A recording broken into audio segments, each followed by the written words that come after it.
Okay, students. Now we are going to discuss Unit 1B part Historical Development of the Concept of Educational Technology. अब historical development of the concept of educational technology, ये मैं आपको अनंत भूषण के notes PDF भेज रही हूँ। Page number 4 से आप देखोगे 1.2 लिखा हुआ है, the changing concept of educational technology in historical perspective. Basically ਅਸੀਂ ਕੀ ਗੱਲ ਕਰਨ ਦੀ ਕੋਸ਼ਿਸ਼ ਕਰ ਰਹੇ ਹਾਂ ਕਿ ईटी ਦਾ जो मॉडर्न व्यू है, ईटी ਦੀ जो मॉडर्न डेफिनेशन है, ਉਹ ਇਸ ਸਟੇਜ ਤੇ ਕਿੱਦਾਂ ਪਹੁੰਚੀ। How has the concept of educational technology developed over the years, ਇਸ ਬਾਰੇ ਆਪਾਂ ਹਿਸਟੋਰੀਕਲ ਡਿਵੈਲਪਮੈਂਟ 'ਚ ਗੱਲ ਕਰਨੀ ਹੈ। ਸੋ ਤੁਸੀਂ ਇਹਦੇ ਵਿੱਚ ਸ਼ੁਰੂ ਕਰੋਗੇ, ਪੈਰਾ ਨੰਬਰ 2 'ਚ ਦੇਖੋ लिखा हुआ है कि seeds of concept germinated when Taylor 1934 raised the issue of specification of objectives and when the search for an objective based criterion test was started. इनू थोड़ा जिहा समझो। टेलर ने 1934 ਚ ਜਦੋਂ ਇਹ ਗੱਲ ਕੀਤੀ कि अगर असी एजुकेशन ਨੂੰ इम्प्रूव करना है तो व्हाट वी शुड डू, हमें ऑब्जेक्टिव्स स्पेसिफाई करने हैं। अगर हमारा जो टीचिंग लर्निंग प्रोसेस है वो ऑब्जेक्टिव्स पे बेस्ड होगा तो हमें पता होगा कि किस डायरेक्शन में हमें क्लासरूम में पढ़ाना है, और उससे हम बाद में क्या इवेलुएट करना है ये भी स्पेसिफाई कर सकते हैं। सो अगर ऑब्जेक्टिव्स पहले बने होते हैं तो बाद में उन्हीं ऑब्जेक्टिव्स के बेस पे हम इवेलुएशन कर सकते हैं। सो बेसिकली आपने ये याद ही रखना है कि ET is all about making educational objectives and achieving those educational objectives. So ये बात टेलर ने 1934 में शुरू कर दी थी। आप इसमें 2-4 जो लाइनें हैं वो उठा लोगे। ये फर्स्ट चीज़ होगी हिस्टोरिकल पर्सपेक्टिव की। उसके बाद सेकंड, अब ऊपर वाले पैराग्राफ में आप देखोगे बॉबिटन चार्टर 1945 और 51 का। उन्होंने थोड़ा सा काम किया है, ग्राउंड वर्क किया है एजुकेशनल टेक्नोलॉजी का। उसके बाद आप जाओगे पैरा नंबर 3 पे। Historically speaking 5 distinct streams are central in this concept. अब 5 स्ट्रीम्स जो रिकग्नाइज की हैं ओवर द ईयर्स क्या हैं वो। पहला है प्रोग्राम्ड इंस्ट्रक्शन। अब प्रोग्राम इंस्ट्रक्शन में हमने वही स्किनर की थ्योरी की जो मैंने पहले भी रिकॉर्डिंग में आपको बताया था, स्किनर की थ्योरी की हम बात कर रहे हैं कि स्किनर ने जो ऑपरेंट कंडीशनिंग या इंस्ट्रूमेंटल कंडीशनिंग की थ्योरी दी है उसमें बिहेवियर शेप करने की बात की है।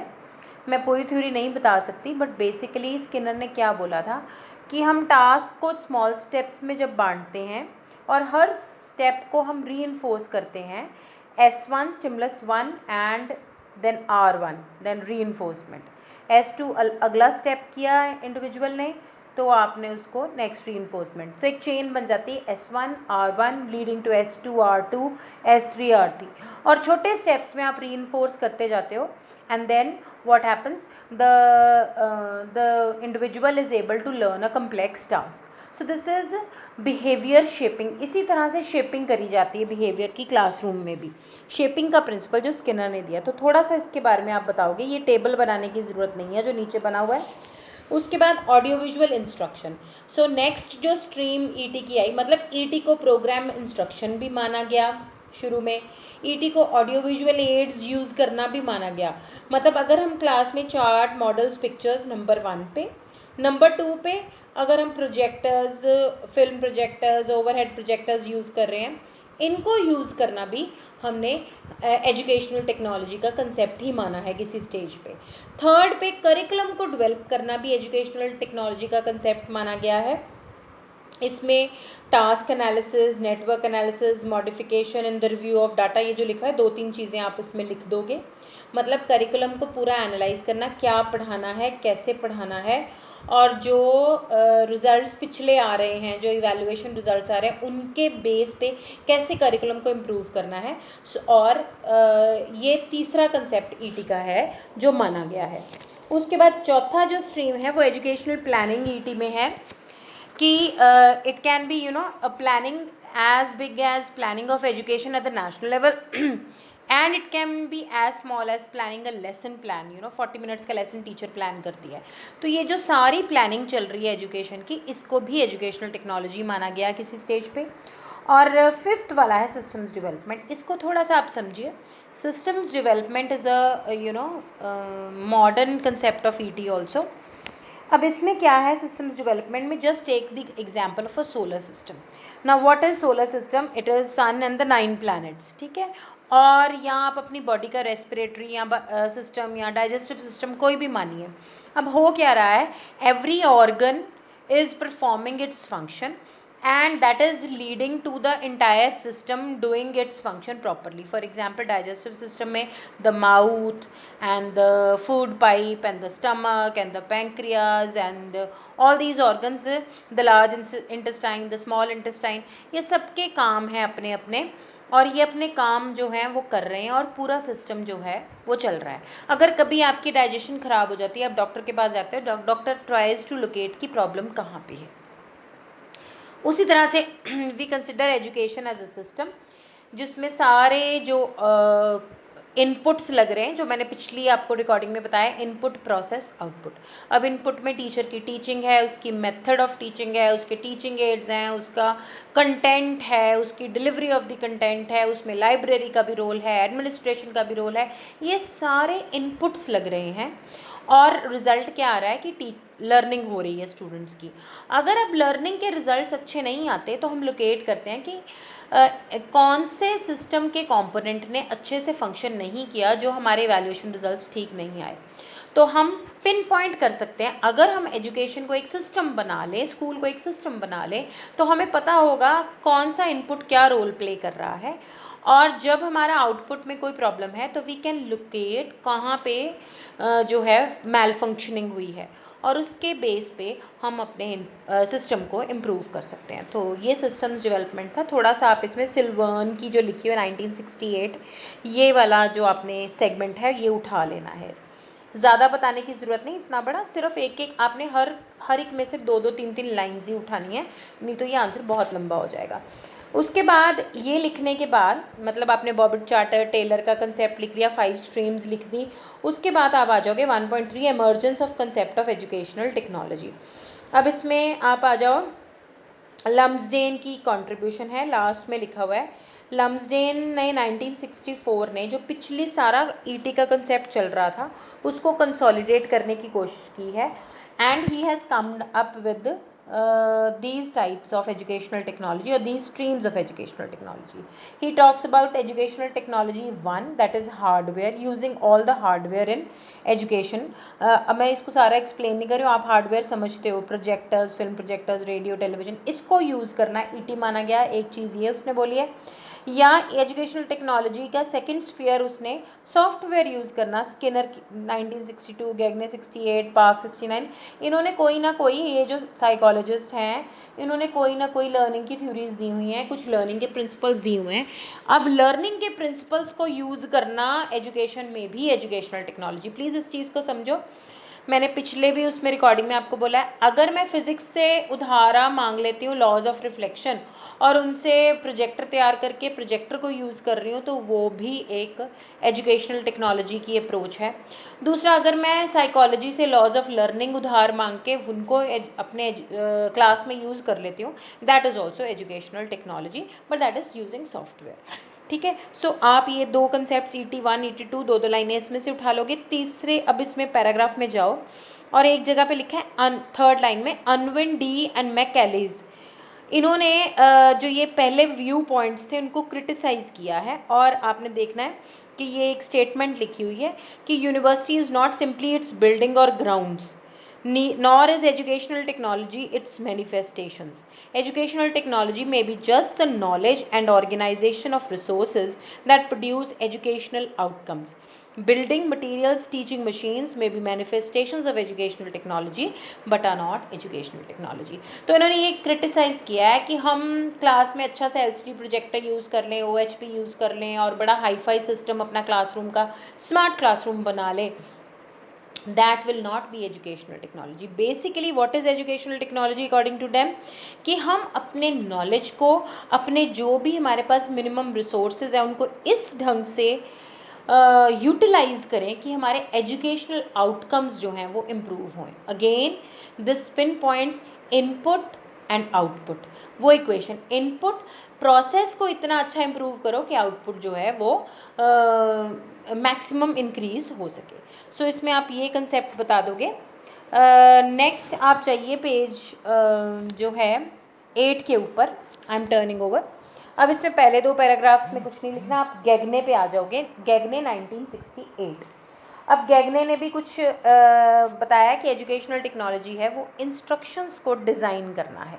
जो हम क्लासरूम में इंस्ट्रक्शंस देते हैं उनको अच्छे से डिज़ाइन करना, सिस्टमैटिकली डिज़ाइन करना, उसको हम एजुकेशनल टेक्नोलॉजी कहते हैं. और इसने इस चीज़ को एजुकेशनल इंजीनियरिंग बोला है.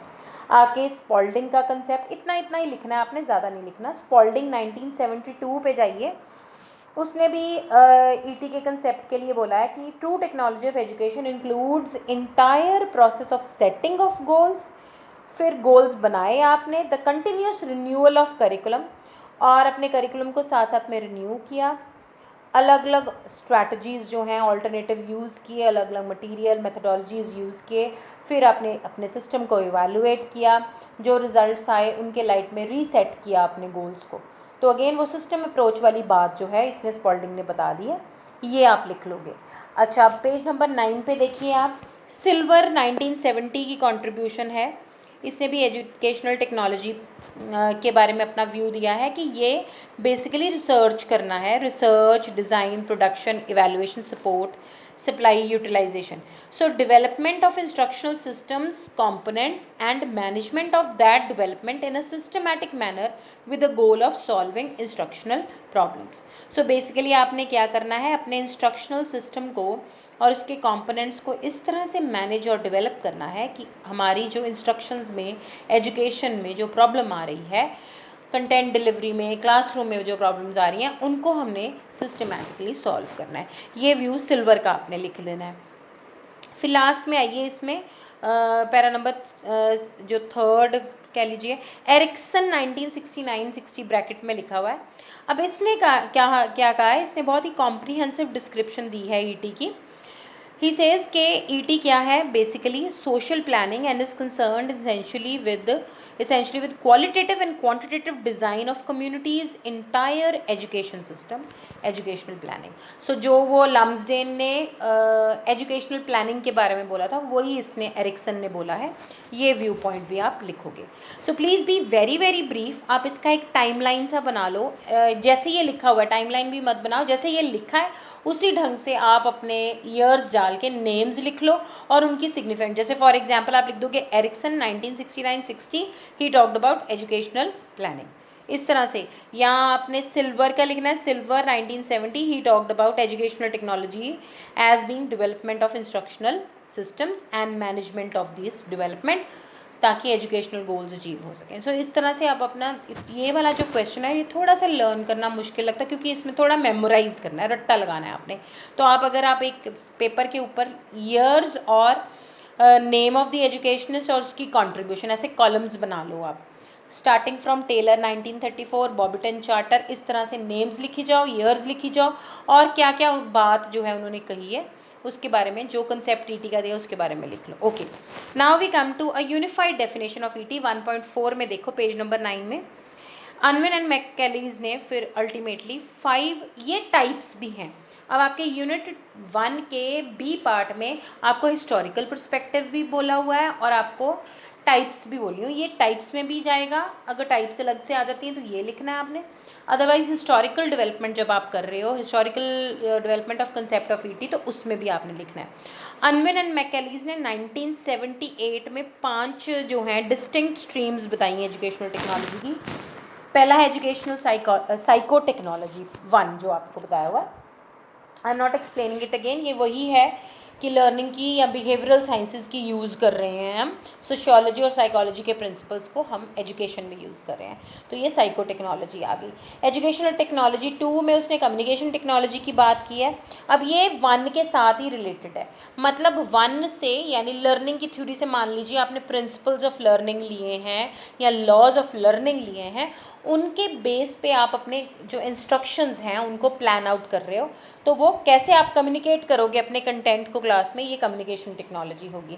थर्ड हो गया एजुकेशनल मैनेजमेंट।